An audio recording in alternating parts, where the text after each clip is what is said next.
Greetings Internet, welcome to Aaron Plays, and I hope you're doing fantastically well. In this episode we're going to be doing the Russian November 1812 turn. So it's their penultimate turn. It's winter and they are definitely on the counter-offensive. So if you'd like to come and join me on the map, please do all the YouTube stuff, and yeah, let's get down and have a look what's going on.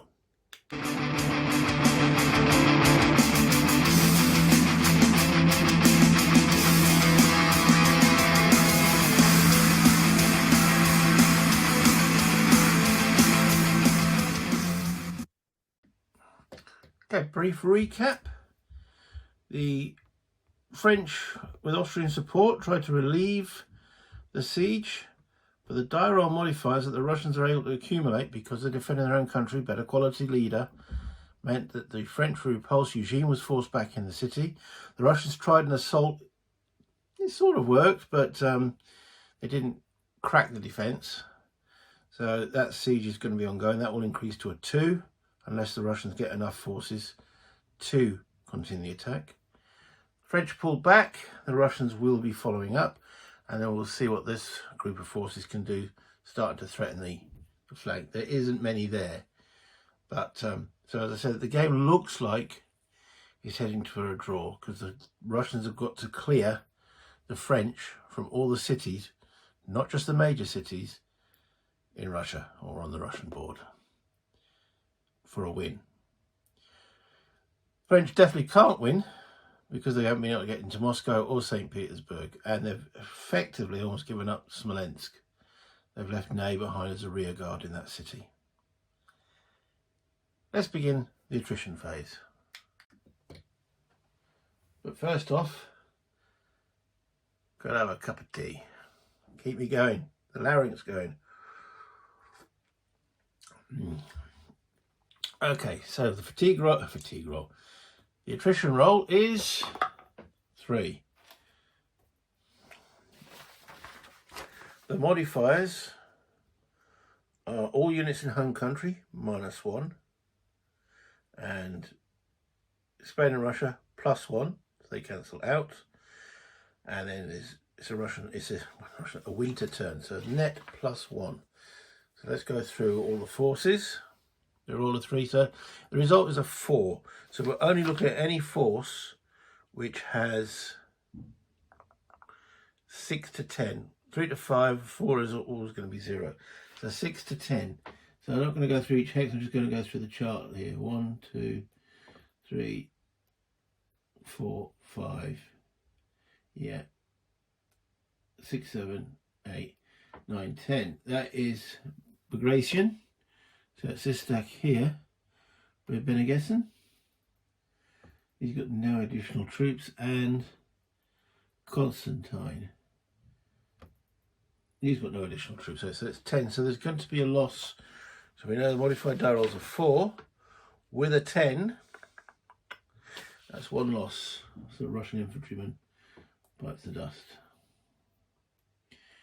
Okay, I don't think they... Oh, the north there. No, there's nowhere. There's more than 5. Even Kutuzov has only got 1, 2, 3, 4, 5. So there's only 1 loss. It's just showing how depleted these actual forces are. Now we have to make an alliance roll with a net 3, 4, 5, net 3, net -3. 4 becomes a 1. Okay, at least the French don't get another Austrian in Lublin. Okay, then it's reinforcement phase. So the Russians get 2 more in Moscow, and that was with Tamarazov, who's now got 3. He's now got 5, and 1 in Kharkov. Can't see him participating in the game. Okay. And after the reinforcement, oh, and 1 Cossack in Moscow. always forget the little extra, well, I don't forget, I remember before I start moving, but there he is, the little Cossack in Moscow as well. Okay. Movement phase. Nocturov has got one man there. Force B has got one man. Force A has got one man, but this is the supply route.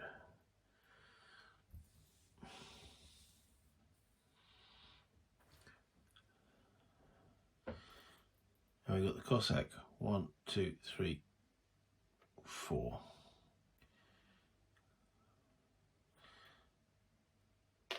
Let's move Turov in there. Actually, the Cossack goes there. Turov adds an extra man to cut us off. So it's 1, and then he goes 1, 2, 3, 4, 5, 6, 7, 8, 9, 10.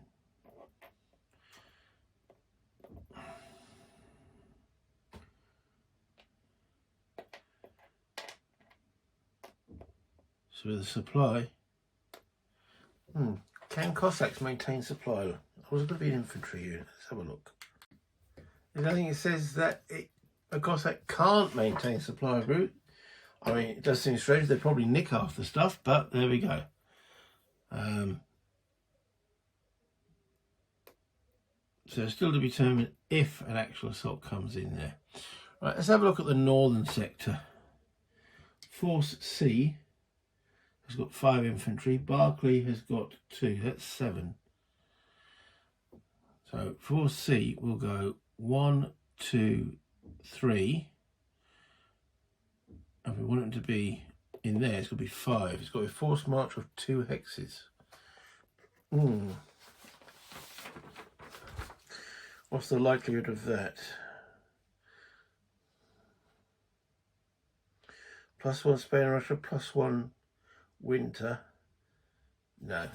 So they'll just go there for 1, 2, 3. And Barclay will join them and take command of all of them.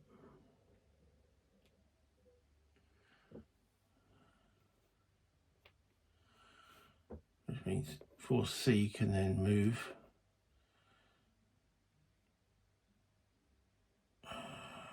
So it's 3.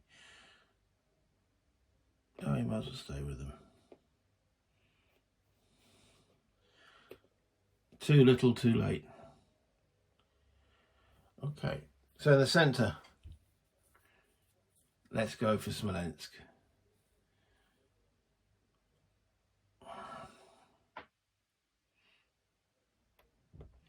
One, 2.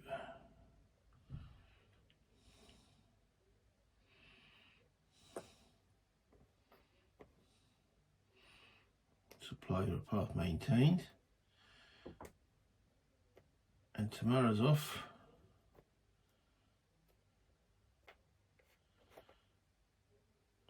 Start marching forward. 1, 2, 3. And we want him to force march 1 hex. Rolls a 5, he doesn't get his 1 hex. So he's sitting in there. The Cossack in 1, 2, 3, 4.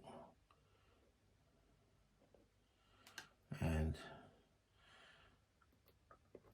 1, 2, 3, 4. Okay, so we're starting to threaten supply lines a little bit, but not overly much as yet. That concludes the actual Russian movement on this penultimate turn. So we have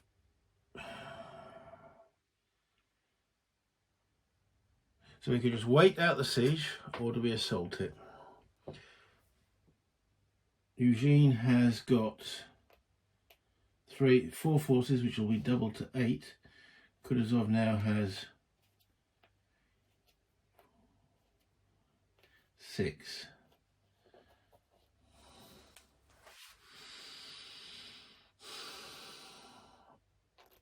the morale is definitely in their favour. Yeah. So we have one battle there and one battle against Ney. Now Ney, does he go back inside the city walls?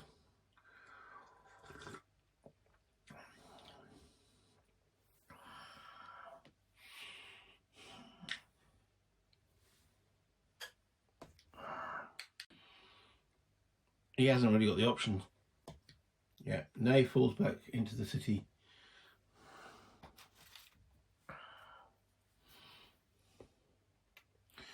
Bagration and Constantine advance in.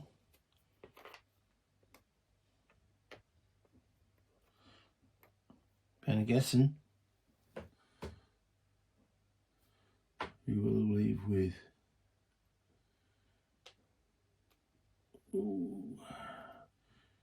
2 will be a supply path. So the question is, do the Russians assault? Well, the modifiers in their favour, I don't see why not. So let's actually start with the assault on the city of Smolensk. We have, troop-wise, 2, 3, 4, 5, 6, 7 Russians versus 3 double to 6 French. So it's 1 to 1. However, Ney's got a combat value of 1. The French have got a combat value of 2, which makes it a total of 3. 3 modifier. The Russians, however, have got Bagration 2 and a morale 3, takes it to 5. Actually, there's more Russian guards there. Takes it to 6 because their morale is. No, Russian guards morale 3 doesn't go to 4, so it's all 3. So they get 5. So it's 1 to 1 with a +2. 6, 7, 8 at 1 to 1. 1, 1. 1 step each. Russian infantryman goes. French infantryman goes.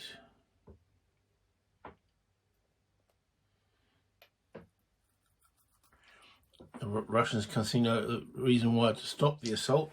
So it goes into a second round. Yeah, I know there's a battle going here. I'm going to resolve them separately because they're so far apart.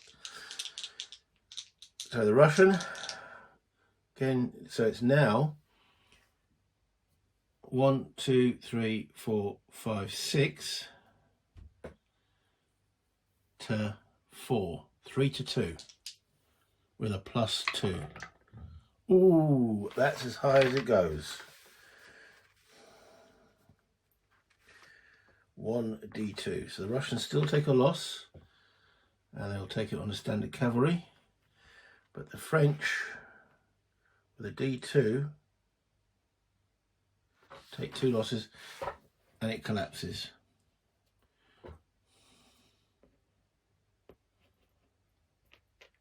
Smolensk is recaptured.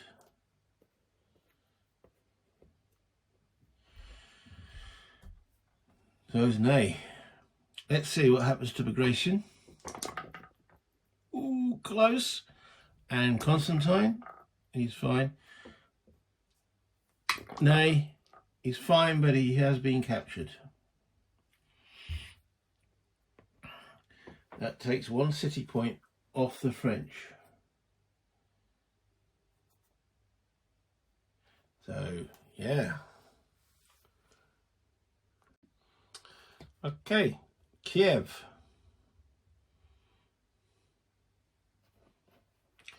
Let me just put the actual troops back from. Again, the Russians haven't got many.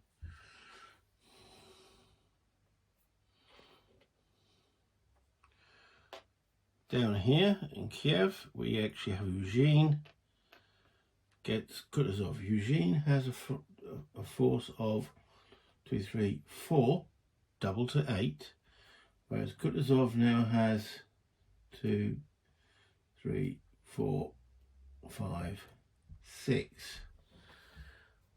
So it's 6-8. So the French will be rolling at 1-1. However, Eugene's morale, they're all satellite units, so it's 1, and 1 for himself is 2. Whereas the Russians have got a morale of 3, Kutuzov is 5. So it's 1-1 minus 3. French don't really want to be rolling this dice, do they? 1-1 minus 3. Okay, so net 3 at 1-1. 1d2. Sorry, d2 on the larger force, which in this case is the French. So their morale collapses. And got 4 strength points for the d2. They take 2 losses.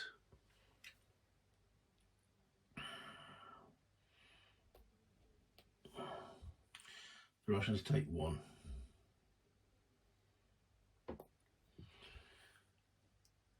The morale's dropped to 0.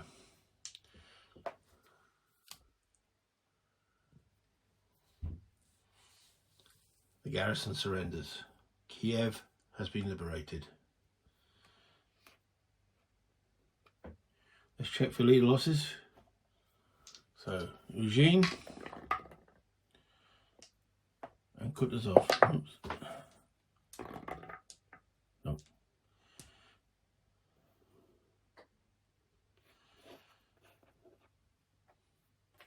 Dear, oh dear, oh dear.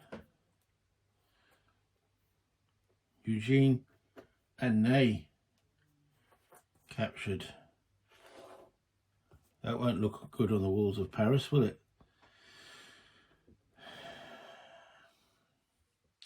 And that means now the French city points is reduced to 1.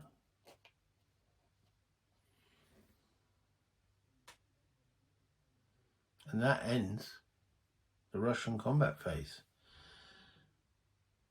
Let's bring this back up. Well, the turns are definitely getting shorter as the amount of forces are diminishing. Both sides are actually exhausted. The French haven't got enough to maintain an offensive and are now falling back rather quickly. But the Russians don't really have the strength to continue an offensive. Both their frontline units are quite small. Is it worth doing the last turn? I suppose so from a completeness point of view. And I might shoot that as just one video. Because all the French are going to do is be falling back.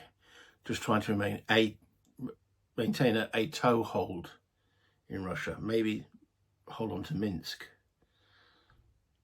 And the will threaten supply lines, but they haven't really got the strength to rough the French up too much. And then also, I think in that video, I'll give my final thoughts on the game overall. But I'm having fun, and that's the main thing, isn't it? And it has had an historical feel to it, the French coming in. And I'll save all that for the final episode. So, do all the YouTube stuff. If you enjoy what I'm doing, great. And remember, have fun while you're playing these things, because that's what it's all about. Till next time, bye Internet.